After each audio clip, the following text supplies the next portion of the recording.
Good morning. Welcome to 10 Minutes of Meaning. I want to apologize. We weren't able to have our 10 Minutes of Meaning in its usual slot. Unfortunately, an emergency came up, but I'm grateful to be able to share 10 minutes of Mesillas Yesharim with you now. It is generously sponsored anonymously Zecher Nishmas Alter Shlomo Ben Pinchas. We remain very grateful to our anonymous sponsor. And it's also sponsored in commemoration of the Yurtzat of Simcha Gershon Ben Yitzchak, the beloved father of my good friend Stash Jacobs, his Neshama Shirav and Aliyah. We are on the 22nd chapter of Mesillas Yesharim, the 22nd chapter of the Ramchal's great magnum opus, charting for us a path forward, how to be better and best versions of ourselves, how to master with discipline our thought, our actions, our feelings, our behaviors, our interactions. And we've been focused on the character trait of anava, the character trait of humility. Humility, as we defined it last week, is not thinking less of ourselves, but thinking of ourselves less often. Humility is not to deny or to dispute our skills, our talents, the gifts that we have. Humility is to recognize they are on loan. They're not part of our permanent collection. They're borrowed from God. They could disappear at any moment, and to use them to its fullest. וכשנדקדק, נמצא, and if a person examines, they will see, says the Ramchal, שתלויה במחשבה ובמעשה, that this notion of humility, it takes place in two realms. We have to exhibit and demonstrate humility, our posture, the way we speak, the way we interact, the way we project ourselves, the impression we give others of ourselves, and במחשבה. It begins even more significantly with the way we think of ourselves. בתחלה צריך שיהיה האדם עניו במחשבתו, because to start with, a person has to be humble in their thoughts. ואחר יתנהג בדרכי הענוים. If really you're arrogant and you think you're all that, and you're self-centered and selfish and narcissistic, think the whole world revolves around you, and everyone needs to fill in and fit in exactly what you're anticipated, predicted, or want from them. So if you think arrogantly, then you'll demand and act arrogantly. But you can't have a false humility. A false humility are the people who sort of try to give others the impression how humble they are, but their humility is coming from arrogance. It's what we call a humble brag. It's the person who's so humbled by all the honor that they're getting. It's a humble brag. Real humility is, we don't need to talk about me. I don't need to feature me, promote me. I'm here on a mission. Whatever talents, gifts that God gave me, whatever blessings, they're a responsibility and an obligation. As the Ramchal began, as Mesillas Yesharim started from the top, that a person has to think about and contemplate, what is my mission? What is my mandate? What are my responsibilities and obligations in this world, given that God gave me life, given that God gave me purpose, given that God gave me gifts? How am I meant to use them? So, to walk around as a fake humble person, the story they say in the shul of a Yom Kippur, where the rabbi gets up and says, who am I and what am I? Ich bin a gornisht, I'm a nothing, and he lies down on the ground. And the chazan gets up and he says, Ich bin a gornisht, I'm a nothing, who am I? I don't deserve any covet or honor, and he lies down on the ground. And the president does the same. And then the guy in third row, Yankel, on the end seat, gets up and he says, who am I and what am I? I'm a nothing, and he lies down on the ground. And the president turns to the rabbi and says, look who thinks he's a nothing. Look who thinks he's a nothing. There are people who, to be something, they try to promote and display as if they're nothing. It has to begin b'machshava. It has to be genuine and authentic and real. We have to recognize where we fit in.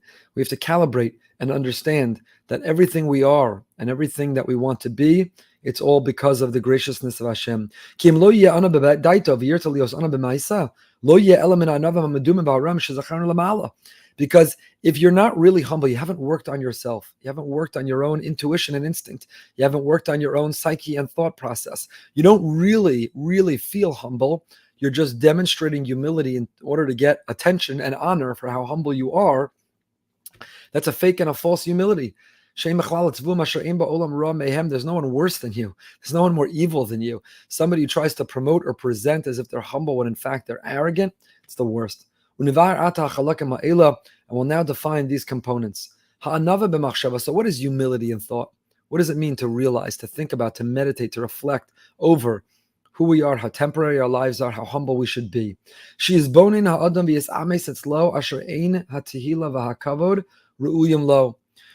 in thought, in mindset, means a person contemplates and realizes and thinks about that he is unworthy of praise and honor.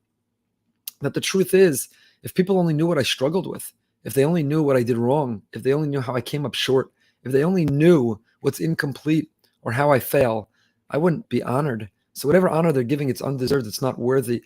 I don't deserve it. To reject and to recoil and to run away from a sense of honor. Kol sheken isnaseh al shar b'nei mino, person who feels superiority over others, ze mipnei ma shechasa mimenu behechrach, v'gam mipnei ma shekvar yesh biyado. It's due to natural faults and limitations of what we already accomplished.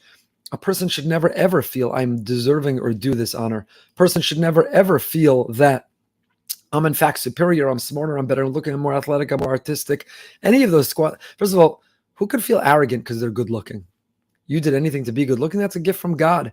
Who feels arrogant because of how smart they are? You're smart, that's a gift from God. Now it's true, people work out, take care of their health and wellness and their appearance, they can contribute. But what they started with, it's a gift from God. Person's brain, memory, it's a gift from God. It's true, we work hard and we hone it and we grow it, but it begins with a gift from God. So anything that we have, athleticism, artistic ability, again, people can practice and come closer to perfection. But it starts with the gift from God. So how can you be arrogant of something you didn't earn, something that's not really you, something that's on loan, something that comes from above? Chalila, God forbid, to ever feel superior, to feel better than anyone else because of it. Why would you feel better than anyone else for something you didn't even earn? And you're going to feel better because you're superior in this way, but in what ways are you inferior? In what ways are you inferior? Even those who've succeeded or broken through in some ways have shortcomings and failures in others.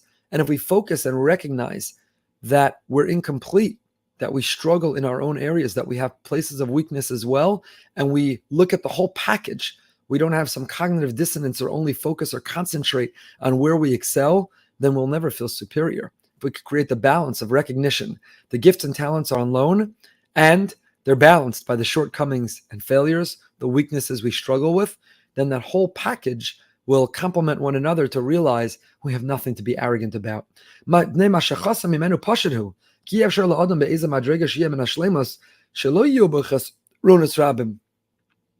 perfect. Human beings are fallible.